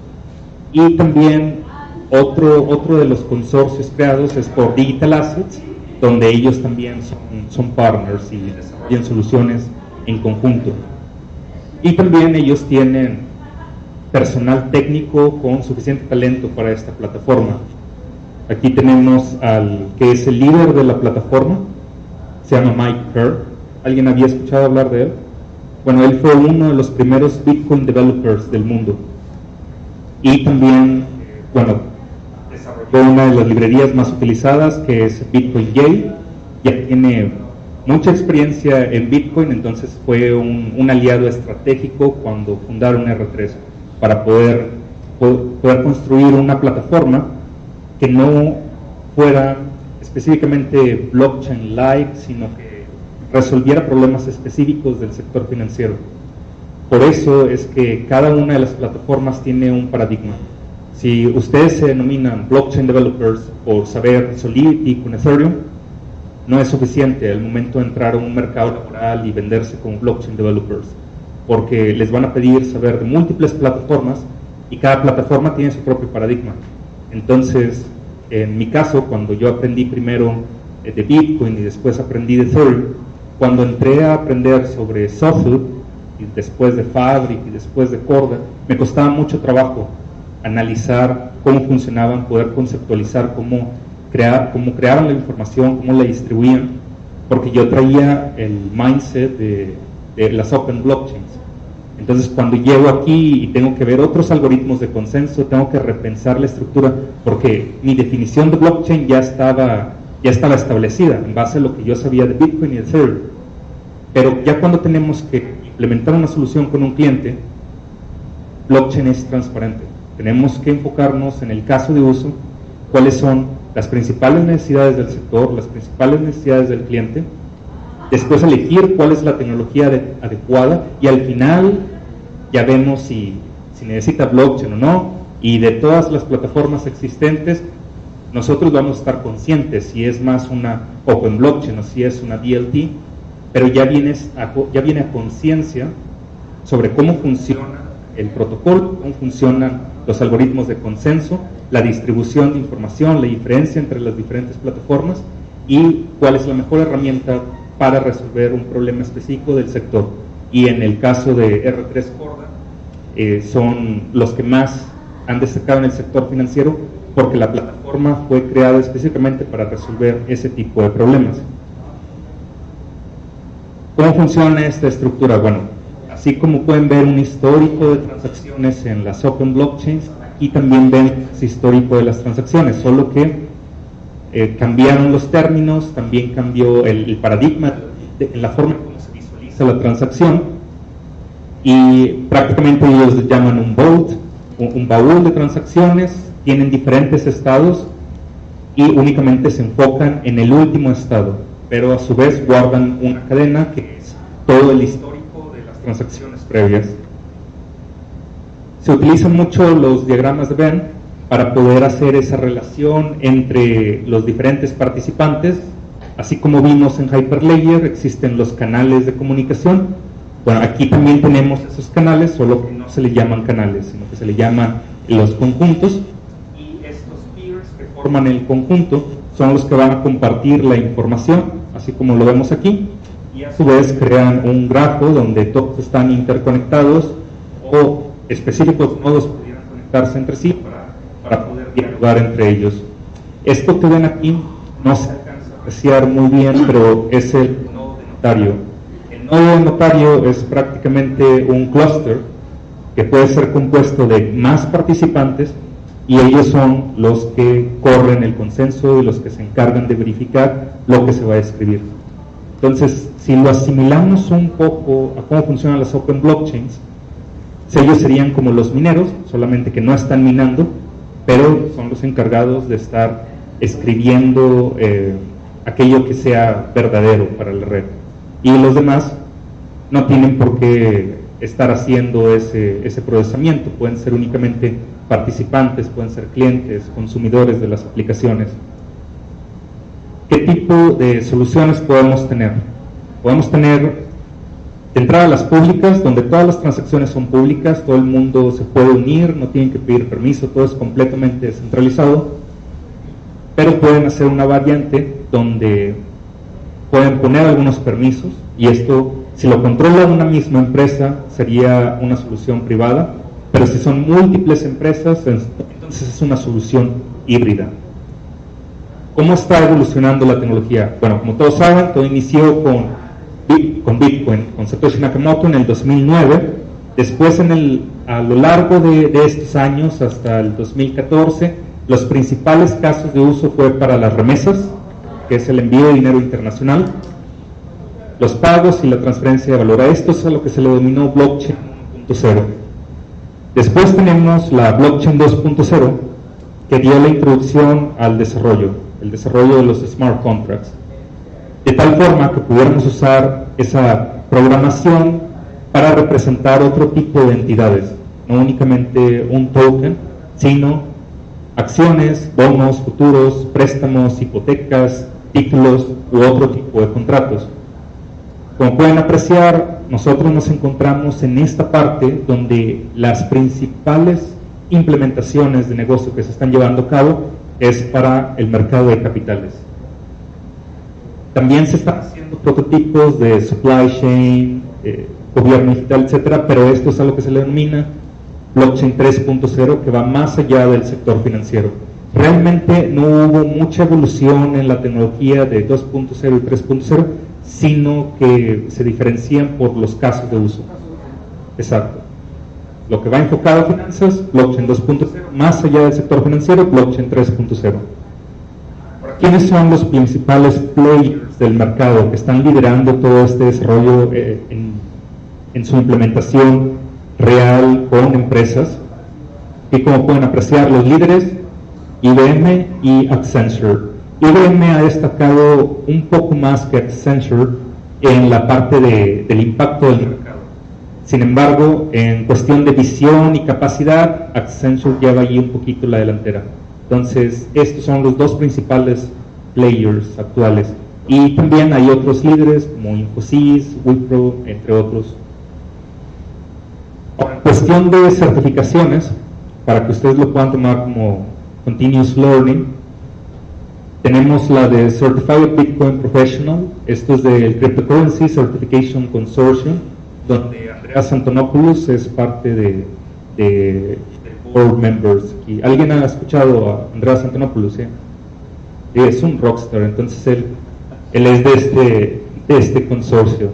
Después tenemos Blockchain Council con Toshendra Sharma, que también fue uno de los emprendedores en India que más ha destacado con el desarrollo de dApps.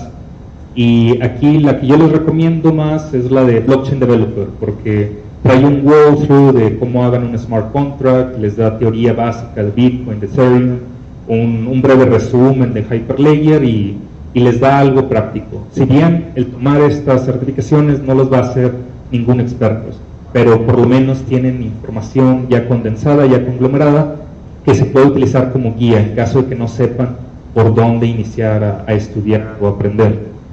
La certificación oficial de R3 de Corda y una nueva que salió hace poco, que es de la Blockchain Training Alliance, y tienen una técnica que me pareció muy buena al momento de pensar en soluciones, de no enfrascarnos únicamente a una sola plataforma de blockchain, sino ver en resumen todas las plataformas que existen y poder ayudar al usuario a discernir cuál es ese caso de uso que más va a impactar a su negocio y cuál es el valor agregado que esta tecnología le va a ofrecer. Y también el día de hoy se inició el registro para esta certificación de Ethereum de forma gratuita. Únicamente ofrecen, creo que si mal no me equivoco, 500 vacantes. Hoy se inició el registro hasta el 28 de febrero. Obviamente no va a ser gratis para todos, tienen que presentar un examen, algunas preguntas de teoría, les ponen una práctica allí de escribir código, porque es necesario que sean developers, y ya para el 1 de marzo seleccionan a nivel global quiénes son los ganadores de la beca y les dan el coaching hasta junio para que se puedan certificar como Ethereum Developers. Aquí les dejo el QR si gustan buscar más información después, y esto es por B9 Lab, que también han sido proveedores de información y grandes entusiastas de esta tecnología. Les recomiendo que los investiguen. Después, en libros, ¿qué tenemos? El primero que recomiendo es el de Blockchain Blueprint for a New Economy de Melanie Swan. Este libro es muy fácil de leer porque no es técnico. Les habla sobre los casos de uso a grandes rasgos, les da un panorama de cómo es blockchain y cómo se implementa, pero hasta el 2015, porque fue el año en el que salió este libro. La tecnología ha estado evolucionando muy rápido, entonces es probable que algunas cosas tengan que actualizarse, pero es muy bueno para iniciar, y sobre todo si no tienen un background técnico. Ya si quieren algo más técnico, el siguiente que les recomiendo es Mastering Bitcoin de Andreas Antonopoulos, al igual que Mastering Ethereum. Estos dos libros, si son muy técnicos, les va a guiar a comprender cómo funciona la tecnología, que puedan experimentar con ella, pero es algo más denso. Principalmente se lo recomiendo a developers. Si ustedes no son developers, no se quieren enfocar tanto a la parte técnica, están estos dos libros de negocio, el de The Business Blockchain de William y el de Blockchain Revolution de Don Tapscott y Alex Tapscott. Son igual muy fáciles de leer, cuentan anécdotas, cuentan historias, están enfocados a los casos de uso, hablan un poco de la historia.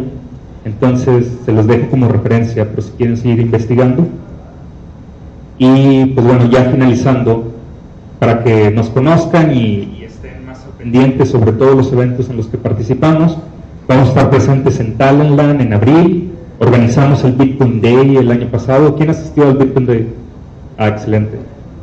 Bueno, pues allí a los que no asistieron, pues estén al pendiente porque tenemos muy buenas relaciones con comunidades internacionales, y en el caso de Bitcoin Day, no me dejarán mentir, trajimos a buenas personalidades que han estado trabajando con RSK, que han estado trabajando con Consensus, que son también grandes rockstars de todo este ecosistema. También nos presentamos en diversas universidades, al igual que Campus Party cuando existía. Esperemos que no muera, porque fue un aliado importante, y al igual diversos meetups. Por último, preguntas y respuestas. Ahorita de los últimos libros que... Ok, me da curiosidad, dices que ya has implementado soluciones de blockchain, a lo mejor sin decir clientes, nada más o menos qué casos de uso te ha tocado implementar Superledger o DLT? Bueno, actualmente en el último año y medio he trabajado en 3 proyectos. El primer proyecto fue con SoftFood y fue para llevar el tracking de alimentos. Allí nos enfocamos en poder crear un consorcio de diferentes miembros. Los miembros eran las granjas, los distribuidores y los retailers, de tal forma que entre ellos pudieran crear ese consenso de la validación y la verificación de la información, llevar el tracking de los productos, dar mayor visibilidad a los stakeholders por dónde van los envíos, y esos a su vez con el valor agregado de reducir también el papeleo. Cuando nosotros hemos trabajado en proyectos de blockchain, también conlleva una parte de transformación digital, que ya no tiene nada que ver con blockchain, pero tenemos que ayudar al cliente a hacer primero una buena transformación digital antes de llegar a algo más avanzado que es blockchain. Entonces, en nuestro caso, fue primero reducir el papeleo, reducir las réplicas de información, crear ese consorcio, educar a los clientes sobre cómo funciona la tecnología y dar esa visibilidad de las transacciones, pero también, pues, ¿qué conlleva? Como aún no se desarrolla una alta transformación digital, también no tenemos mucho data veracity, porque bien las transacciones pudieran estar en un ledger inmutable, pero si alguien se equivoca al introducir la información desde el inicio, ya quedó registrada. Entonces ese es el enfoque hacia dónde va el desarrollo del mercado, pero como vimos en la tendencia, todavía nos falta para poder llegar a blockchain 3.0, pero fue el primer proyecto en el que empecé a trabajar. El segundo proyecto fue de Capital Markets, donde con Corda nosotros desarrollamos una solución para el Collateral Management. Collateral Management significa administración de colaterales, de garantías. Entonces, una garantía puede ser, por ejemplo, un voucher, una factura que ustedes pueden recibir como una garantía de que el cliente te va a pagar si le pides un crédito. Entonces, de igual forma, si vamos con un banco y queremos solicitar un crédito, pero no tenemos más propiedades, digamos que el banco me acepta una factura de que un proveedor me va a pagar, pero el proveedor no me ha pagado. Entonces, yo puedo utilizar esa factura como una garantía para demostrarle al banco que mi proveedor sí me va a pagar y con ese dinero yo le puedo pagar el crédito. Otro tipo de garantías pudiera ser como cuando haces una hipoteca. Tú puedes ir al banco a solicitar un crédito y utilizas tu casa. Entonces tu casa sirve como un colateral, sirve como una garantía. ¿Cómo haces esa administración de garantías que te asegura que esa persona que te ofrece la casa no se va con otro banco y le ofrece la misma casa? Entonces allí haces esa administración de garantías donde tú puedas discernir si un cliente está haciendo ese doble gasto, por así llamarlo, de estar ofreciendo la misma garantía a diferentes participantes. De igual forma que puedas hacer trading con esas garantías. Si hablamos de ese colateral, de esa garantía como un token, después tú ya ofreciste el crédito, pero luego puedes hacer el trading de ofrecerle ese colateral a alguien más, vendérselo y que después se encargue de cobrarle a la persona que pidió ese crédito. Bien. Y bueno, he trabajado en otros más, pero ese es el panorama principal sobre Capital Markets y sobre Supply Chain. Era sobre los 2 libros que mencionabas. Okay. Nada más con eso te da una buena guía sobre cómo. A mí me gustaría aprender a implementar este tipo de proyectos, aunque yo no haga la... Sí, el primero que recomiendo es el de Melanie Swan, Blockchain Blueprint for a New Economy. Déjame lo vuelvo a poner aquí. Es este. El negro. Este rojo. Ah, ya lo he visto. Sí, ese es el que recomiendo de entrada porque es muy fácil de leer, está bien cortito, es de a lo máximo 200 páginas y no es técnico, les da el panorama de todo lo que se puede hacer, les abre la mente y ya después ustedes deciden a cuál otro se van, si a los de negocios o a los técnicos o a todos en paralelo. Bien, ¿otra pregunta? Yo tengo una pregunta. ¿Qué tanta aceptación ha habido en cuanto a developers en México, específicamente hablando de México, en el tema blockchain? Mira, aquí la práctica está en desarrollo. Realmente no hay muchos blockchain developers aquí en México. Si acaso somos menos de 10, y eso se los digo porque ya hemos interactuado con múltiples comunidades en todo el país, tanto en Cancún, Ciudad de México, Guadalajara y aquí en Monterrey. Entre todos los eventos de tecnología a los que asistimos, sabemos que son muy pocos, menos de 10 hasta el año pasado. Tal vez ya haya aumentado el número, pero si ha aumentado, ¿cuánto tendrán de experiencia? ¿6 meses? A lo mucho 1 año, pero está en desarrollo. Sí se viene fuerte este desarrollo, pero les platico yo en el caso particular de Accenture, ¿por qué batallamos mucho en encontrar ese perfil? Porque es cross capability. Prácticamente estás pidiendo que un desarrollador sepa de múltiples plataformas, sepa de arquitectura de software, sepa de DevOps, sepa múltiples lenguajes. No únicamente es soy Solidity Developer, no. Si tú te vendes con Blockchain Developer, el cliente te va a tomar de que sabes blockchain. Entonces, oye, quiero Corda, ocupas Java, ocupas Kotlin. Oye, quiero algo con Ethereum, ocupas Solidity. Oye, que quiero algo de Bitcoin, ocupas saberle a RSK. Ocupas, ¿qué quieres? Algo de Hyperledger. Ok, pero ¿cuál Hyperledger? Hyperledger Fabric. Ok, ¿es Node.js o es Go o entre otros? Ocupas algo de Sawtooth. Ok, puede ser con Python, puede ser con Node.js, etc. Entonces ya estamos hablando de un full stack developer que sepa bien de blockchain, diferentes arquitecturas de tecnología, y de entrada ya batallamos para encontrar developers que estén enfocados y especializados en algo. Pero es muy prometedor. También sabemos cómo están los salarios de blockchain developers globales, donde superan fácilmente los 200,000 euros anuales, y es por lo mismo, porque el talento es muy escaso.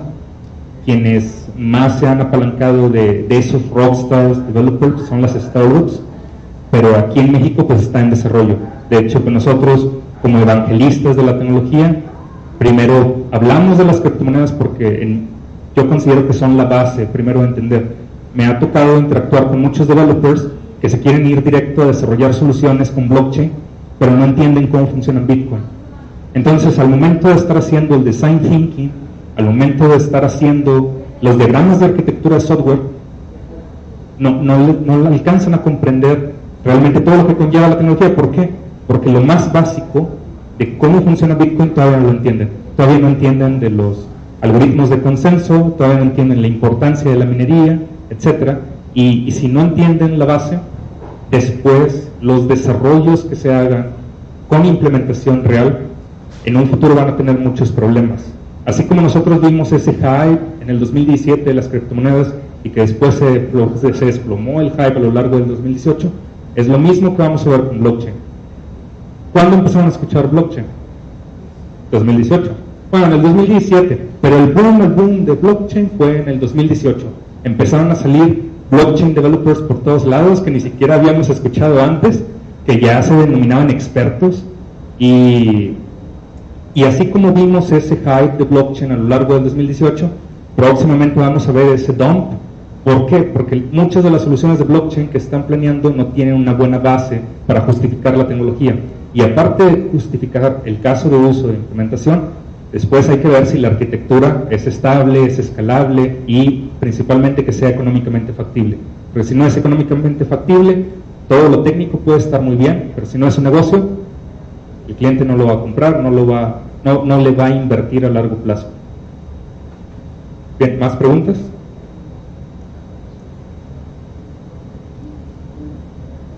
Sin miedo, ya es de noche, ya nos queremos ir, hay que cenar, ¿verdad?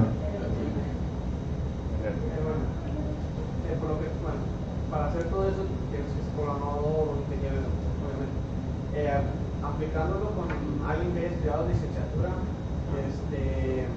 se podría hacer una buena combinación, ¿no? Por lo que veo hay muy poca especialidad, entonces imagino que podría ir. Claro, cuando nosotros creamos equipos de desarrollo son equipos multidisciplinarios, no todos son ingenieros en software, desarrolladores, no. Tenemos project managers, tenemos testers, tenemos diseñadores, y es necesario que todos al menos tengan el nivel de conversant. El nivel de conversant es entender qué es un bloque, entender que ese bloque te almacena transacciones, entender las bases. No necesitas ver el código, no necesitas saber desarrollar para participar en un proyecto de blockchain. Es un proyecto cross-capability y multidisciplinario, perdón. Pero eso de ingeniería y licenciatura ya en el trabajo eso no se aplica. O sea, es más trabajo en equipo. Más... Sí, es un trabajo en equipo y de hecho los equipos en los que he participado de implementación de blockchain para empresas han sido entre 10 y 15 personas y desarrollamos en un quarter. Entonces, cuando piensen en desarrollar algo de blockchain, no lo vean así tan simple que tengo un blockchain developer y ya armo mi startup. No, se ocupa un equipo grande y es costoso. Estamos hablando de entre 10 y 15 profesionales para hacer un buen trabajo de forma escalable.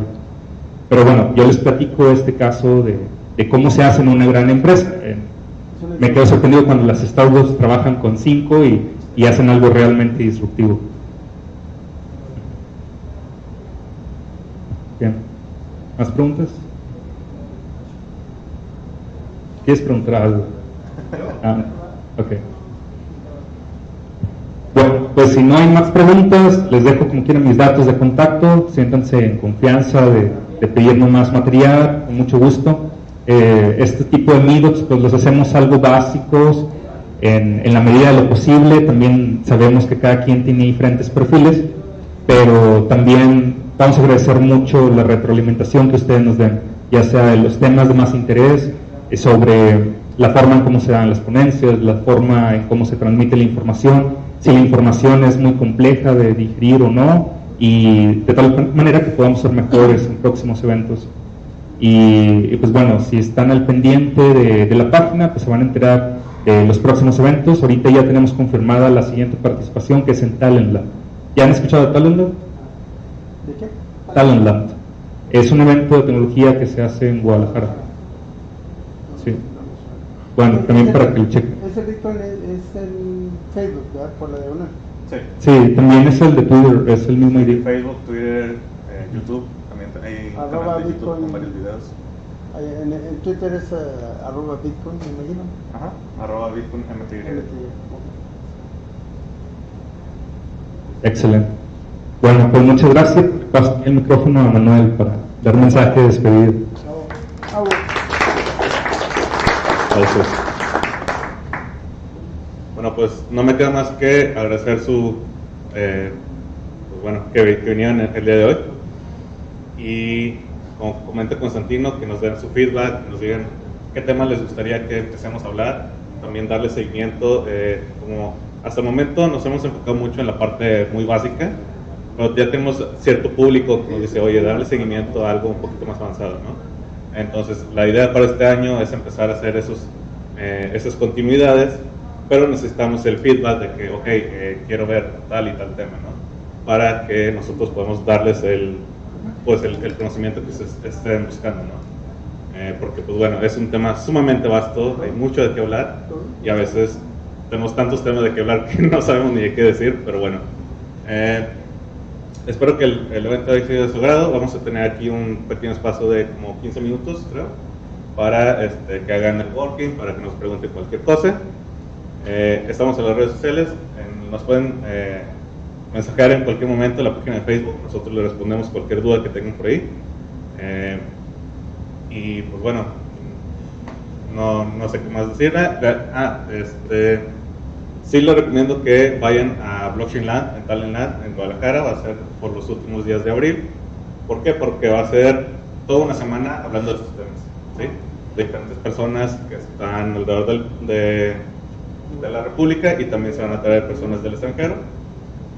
Y pues bueno, vamos a intentar, aparte de lo que hablamos de que realizamos el Bitcoin Day, vamos a intentar volver a hacerlo este año, pero también nosotros estamos actualmente formando parte de lo que es la Alianza Iberoamericana de Blockchain. ¿Qué es la Alianza Iberoamericana? Es una alianza de comunidades de diferentes partes del mundo, que en este momento ya tiene a lo que es España, Colombia, Argentina, No, Venezuela todavía no se une. España y otras más, que estamos colaborando entre diferentes países para traer pues, la información que se está desarrollando alrededor del mundo sobre todos estos temas. Entonces vamos a ver cómo podemos, si ustedes dicen, oye, ¿sabes qué? Si yo ocupo que me traigas, no sé, Andreas Antonopoulos, pues bueno, por medio de esta alianza vamos a ver si podemos traer a personalidades de mayor rango que hablen de temas todavía mucho más específicos, más técnicos, si ustedes lo necesitan. Y pues bueno, es una de las cositas que tenemos para este año, que fuimos la comunidad representante para México de esta alianza, y pues eso nos da bastante orgullo, y pues bueno, esperamos que podamos contar con su apoyo para pues darnos el feedback de qué es lo que necesitan ustedes aprender y darles esa información. Muy bien. Muchas gracias. La verdad es que me da mucha curiosidad el conocer su historia, cómo se formaron, cómo llegaste a formar esto, ¿no? O sea, ¿qué buscan y en qué podemos ayudar? ¿Qué buscamos? Nosotros lo que buscamos es que la gente empiece a involucrarse activamente en el ecosistema. ¿Sí? Nosotros iniciamos hace 4 años, todavía no existía ninguna comunidad en toda la República, fuimos la primera. Había algunos pequeños grupos, creo que era en Baja California y otro era en Puebla, que se reunían de repente en cafés y cosas así, pero no era algo muy frecuente, no eran cosas muy técnicas, nada, era simplemente amigos que se reunían y compartían unas chelas, ¿no? Hasta que nosotros ya lo formalizamos y empezamos a ver todo esto. ¿Por qué? Porque vimos la necesidad de que México estuviera a la vanguardia en esos temas, ¿sí? Para no estar después dependiendo de traer personas expertas desde el extranjero y que se estén quedando con todas las fuentes de ingreso del país. Pues bueno, nosotros lo que queremos es desarrollar esos conocimientos de las personas, desde estudiantes hasta profesionistas, y bueno, no lo hacemos con fines de lucro, tampoco, nada de lo que hacemos lo hacemos con fines de lucro, y pues la idea es esa, la idea es intentar apoyar al país de alguna forma en que estemos a la vanguardia en esos temas y que no nos quedemos atrás. Gracias. Yo creo que es muy interesante lo que están haciendo ustedes ahorita. Igual uno viene a ver lo que era en sí, lo que es el ciclo. Ya lo habíamos escuchado, ya he escuchado otras personas cómo lo manejan, cómo están las transacciones. Y qué bueno que ustedes tengan la disponibilidad de enseñarle a la mayoría. O sea, a lo mejor varios de los que están aquí, ya son programadores, ya saben un poco más de los términos que están manejando, porque de repente para uno llegas y te empiezan a dar muchos términos, pues te satura, ¿verdad? Y sinceramente al principio sí te saca de onda. Y ahorita ya después ya vas viendo, ahora sí repites el concepto, ya lo vas uno ya más o menos captando, porque sí, tengo 10 términos que no sí, claro. No lo entiendes. Es complejo, el tema es complejo, lo sabemos, y por eso constantemente damos la parte básica de diferentes formas. En alguna le tiene que pagar a alguien el tipo de explicación, y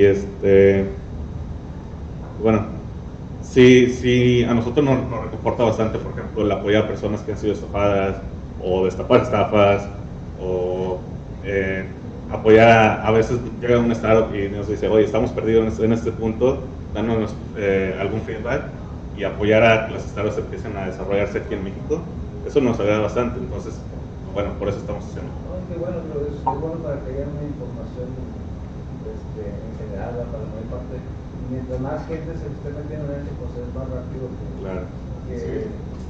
de hecho, es parte de la evangelización que hacemos, porque ahorita estamos en una etapa muy temprana de la tecnología.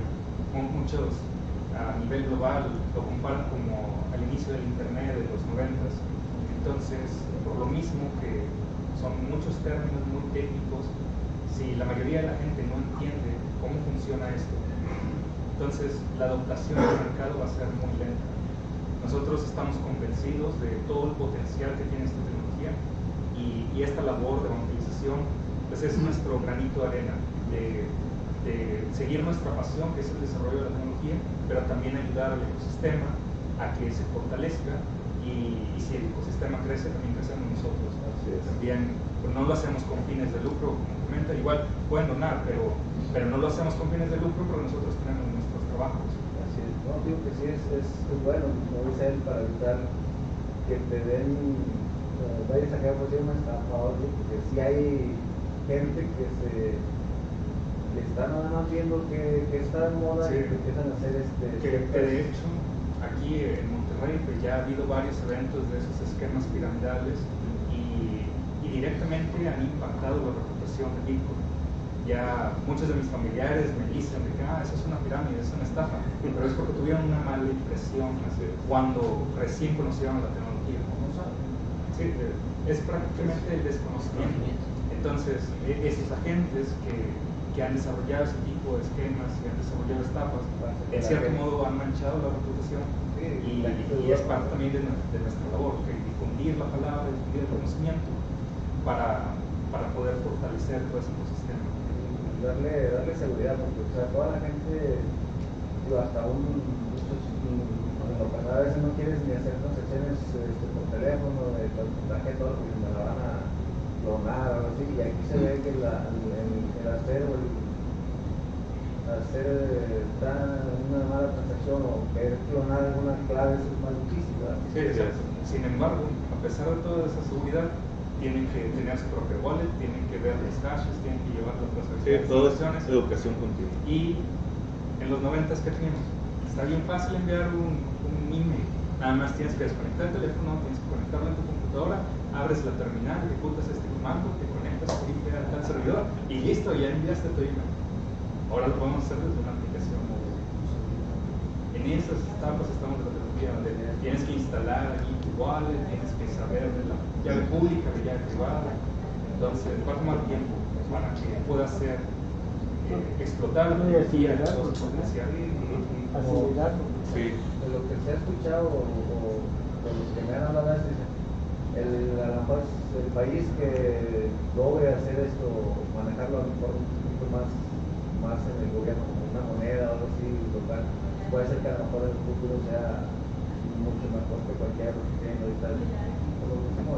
Sí, claro, muchos países están bastante desarrollados en ese aspecto. Sí, y aunque no lo crean, a pesar de que la mayoría de los países que han desarrollado más leyes para regular este tipo de mercadeo en Europa, en México no nos quedamos tan atrás. En marzo del 2018, el año pasado, salió la primera versión de la ley FinTech y todavía se están haciendo más propuestas y más modificaciones. De hecho, hace un mes salió la Asociación de Blockchain México, que está compuesta por Viva.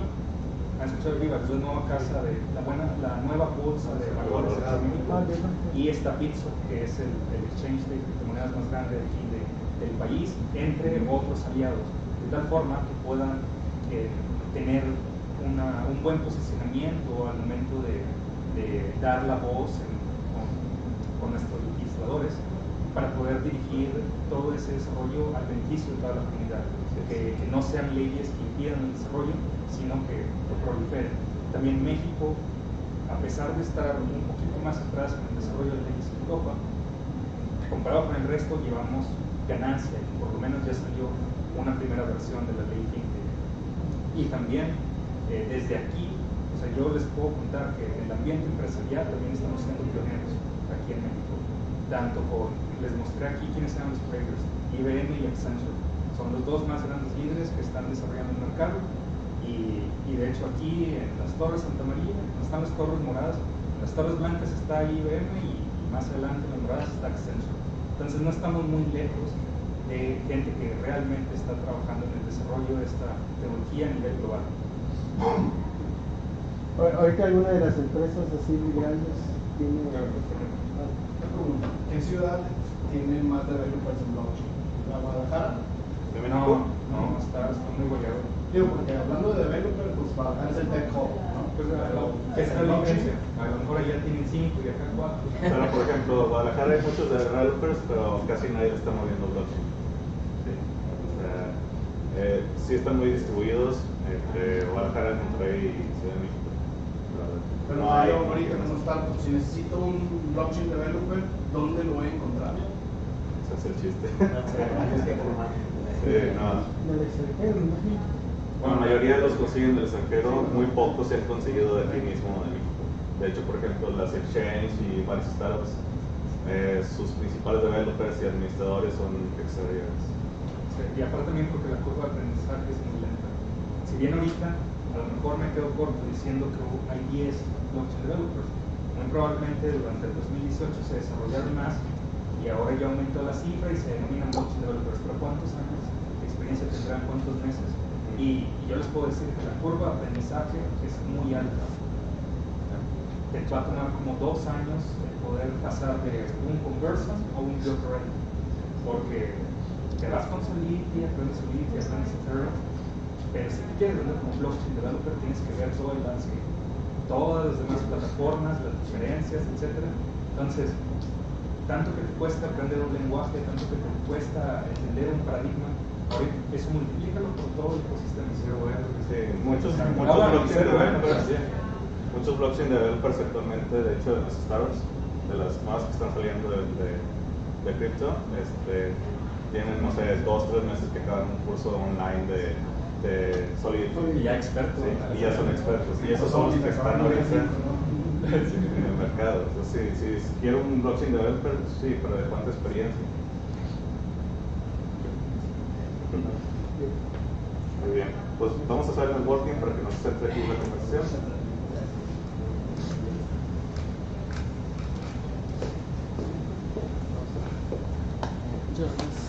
Gracias. Ya tengo un Gracias por venir. Gracias. Chavos.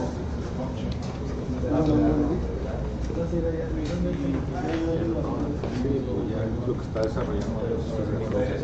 Claro, sí.